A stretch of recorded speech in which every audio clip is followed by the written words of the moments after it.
Қайырлы күн достар, бүгін сіздермен Банофф пай пирогының рецептісімен бөлісетін боламын. Видеоның соңына дейін қараңыздар. Қамырын жасау үшін ең алдымен електен ұнымызды өткізіп аламыз. Өткізілген ұнның үстіне сары майымызды саламыз. Қолымызбен жақсылап үгітетін боламыз.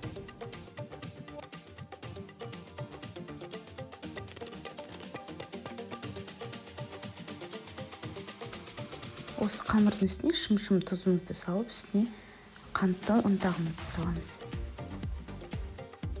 Енді жұмыртқамыздың сары уызын саламыз. Жақсылап қамыр елейміз.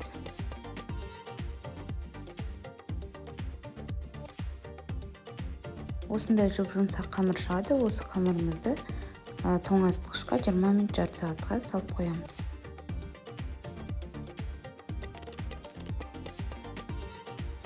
Тоңазытқышта жарты сағат тұрды.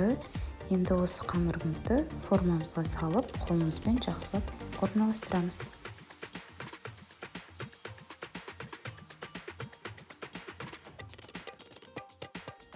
Қамырдың піскенде ортасы көтеріліп кетпес үшін осылай шанышқының көмегімен тесіктер жасап аламыз.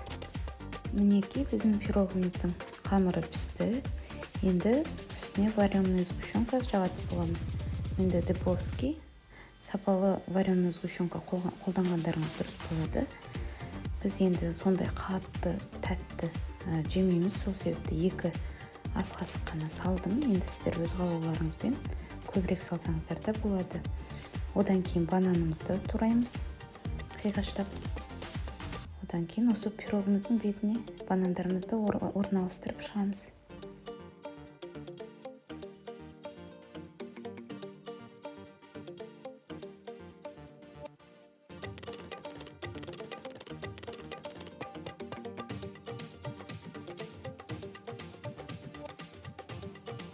Ендігі кезекте кремін жасайтын боламыз.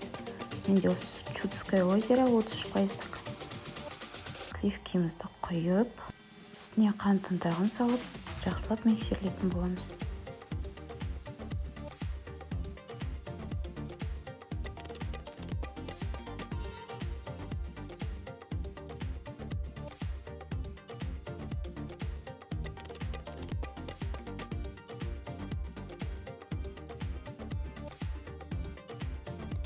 Енді осының үстіне сүзбелі ірімшігімізді саламыз.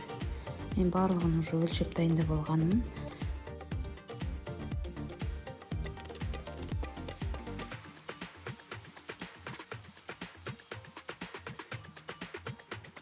Креміміз осындай қою болу керек, өзінің формасын ұстап тұратындай.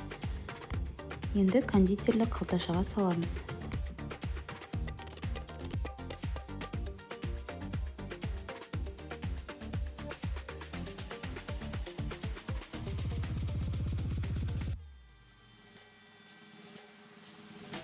Креміміз қалташаға салынып дайын болды. Енді бетіне әдемілеп құйып шығамыз. Бұл жерде менде насадка номері 333. Описанияға да жазып кететін боламын. Енді сіздер любой насадка қолдана берсеңіздер болады. Маған осы насадкамен қолданған ұнайды. Гүлдің формасын шығарып береді.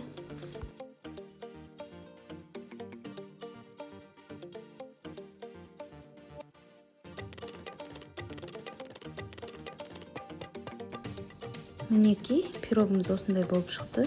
Енді бетіне какао ұнтағын себетін боламын. Бұл әдемілік беріп тұру үшін сеппесеңіздер де болады. Енді әдемілеу бұл өз идеяларыңызға байланысты. Пирогымыз дайын, ас болсын. Осы рецепт бойынша пісіріп көріңіздер. Рахмет.